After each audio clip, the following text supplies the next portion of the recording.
దేవీ నవరాత్రులలో పొరపాటున కూడా ఈ తప్పులు చేయకూడదు.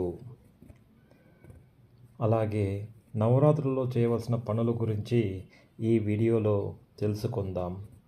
అలాగే మీరు ఈ వీడియోని చివరి వరకు చూసినట్లయితే పూర్తి విషయం అంతా కూడా అర్థమవుతుంది.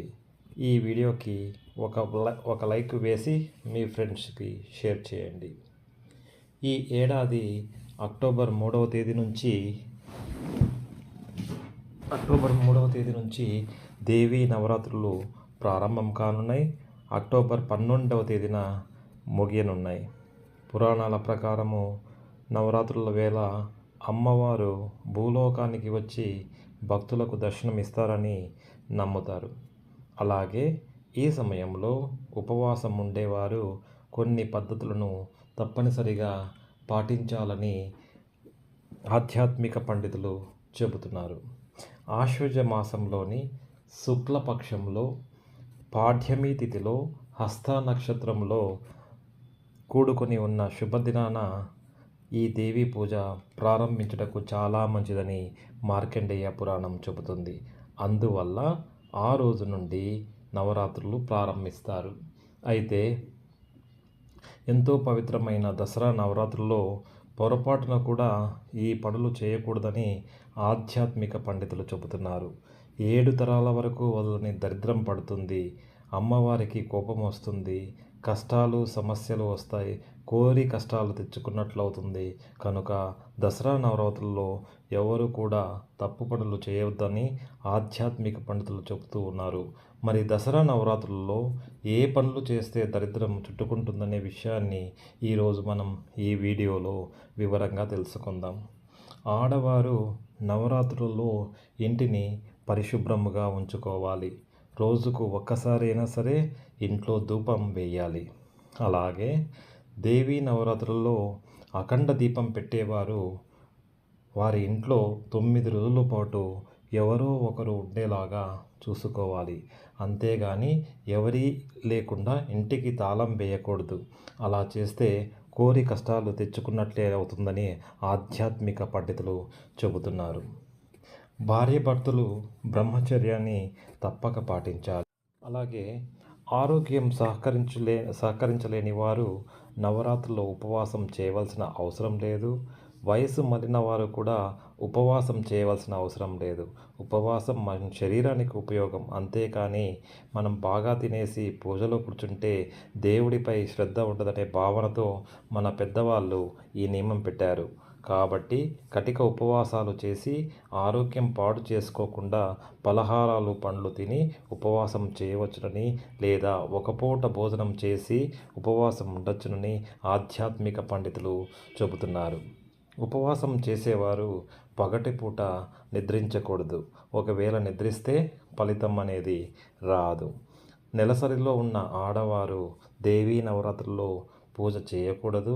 ఒకవేళ నవరాత్రుల పూజ ప్రారంభం చేశాక మధ్యలో నెలసరి వస్తే అమ్మవారికి నమస్కారం చేసుకొని అక్కడితో పూజ నుండి నిష్క్రమించవచ్చు.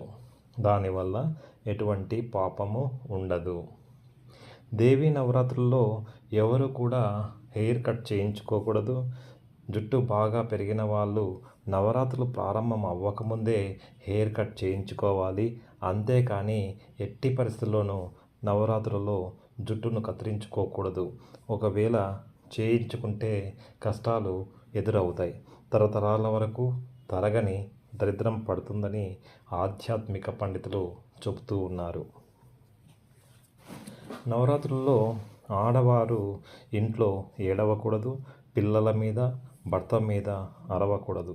అలాగే భార్య పిల్లల మధ్య అరవకూడదు. నవరాత్రుల రోజుల్లో ప్రశాంతముగా ఉండాలి. నవరాత్రుల్లో నైవేద్యాలతో చక్కెరను వాడకూడదు. బెల్లము లేదా తేనెను ఎక్కువగా వాడాలి. ముఖ్యంగా అమ్మవారికి వండే నైవేద్యాల విషయంలో నియమం తప్పక పాటించాలి. మగవారు నవరాత్రుల్లో మాంసము, మాంసాహారం వంటి వాటికి దూరంగా ఉండాలి.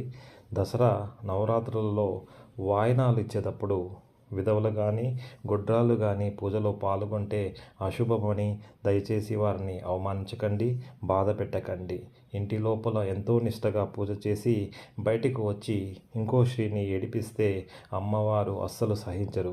అసలు నవరాత్రి అంటేనే ప్రతి స్త్రీలో అమ్మవారు చూడడం కాబట్టి భర్త లేని వారు కనిపిస్తే వారికి వాయనం బదులు ఏదో ఒక పండును ప్రసాదంనిచ్చి గౌరవించండి. అంతేనే కానీ వారిని అవమానపరచకండి. అసత్యాలు మాట్లాడకుండా ఉండాలి. ఎవరిపైనా కోపం ప్రదర్శించకూడదు. నవరాత్రి వ్రతాన్ని ఆచరించేవారు లెదర్ వస్తువులను వాడరాదు. నవరాత్రి సమయంలో నల్లని బట్టలు ధరించకూడదు.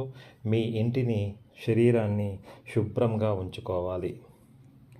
నవరాత్రి సమయంలో ప్రతికూల వాతావరణానికి దూరంగా ఉండండి. మంచి ఆలోచనలను అలవర్చుకోండి. వివాదాలకు లేదా తగాదాలకు దూరంగా ఉండండి. ఇవే నవరాత్రుల్లో చేయకూడని పనులు కాబట్టి మీరు కూడా దసరా నవరాత్రుల్లో ఈ పనులు చేయకుండా జాగ్రత్త పడండి. దేవీ నవరాత్రుల సమయంలో చేయవలసిన పనులు. నవరాత్రుల వేళ ప్రతిరోజు సూర్యోదయం కంటే ముందే నిద్ర లేవాలి. దుర్గామాతను స్మరించుకుంటూ ఉపవాస దీక్ష కొనసాగించాలి. నవరాత్రుల సమయంలో ఉపవాస దీక్ష చేసేవారు దశమి తిథి వరకు అఖండ జ్యోతిని వెలిగించి ఉంచాలి. ఒకవేళ అది సాధ్యం కాకపోతే ప్రతిరోజు ఉదయము సాయంత్రము దీపారాధన చేసుకొని హారతిని కూడా ఇవ్వవచ్చు. దుర్గాదేవికి ఎరుపు రంగు అంటే చాలా ఇష్టము. ఎరుపు రంగు శ్రేయస్సు, అదృష్టము, శక్తి, ప్రేమకు చిహ్నంగా పరిగణింపబడుతుంది. నవరాత్రి సమయంలో దుర్గాదేవికి ఎరుపు రంగు పువ్వులు, ఎరుపు రంగు బట్టలు సమర్పించండి. అలాగే నవరాత్రులలో దుర్గాదేవి అవతారాలను 9 రోజుల పాటు పూజిస్తారు. దుర్గాదేవికి ప్రత్యేకంగా పువ్వులు, పండ్లు, స్వీట్లు సమర్పించండి. నవరాత్రుల్లో ప్రతిరోజు దుర్గా చాలీసా, దుర్గా సప్తశతి, దుర్గాదేవి మంత్రాలను పఠించండి, ధ్యానం చేయండి. దీంతో మానసిక ప్రశాంతత, ఏకాగ్రత పెరిగి కుటుంబంలో ఆనందం వెల్లివిరుస్తుంది. ఉపవాస దీక్ష చేసేవారు ఈ 9 రోజులు ఖచ్చితంగా వెల్లుల్లి, ఉల్లిపాయలకు దూరంగా ఉండాలి. నవరాత్రుల పవిత్ర దినాలలో పేదలకు దానం చేయండి. పేదవారికి దానం చేయడం వల్ల శుభ ఫలితాలు పొందుతారు. శరన్నవరాత్రులలో ప్రత్యేక నియమాలు పాటిస్తూ పూజా విధి నిర్వర్తించాలి. వాటిలో ముఖ్యమైనది ఉపవాస దీక్ష. చేయగలిగిన వాళ్ళు ఆ 9 రోజులు పండ్లు, పాలు మాత్రం సేవించి పూజా విధి నిర్వహించవచ్చును. లేదా ఏకభుక్తం అంటే పగలు పూజానంతరం భుజించడం కానీ రాత్రి భుజించడం కానీ చేయవచ్చును. ఉపవాస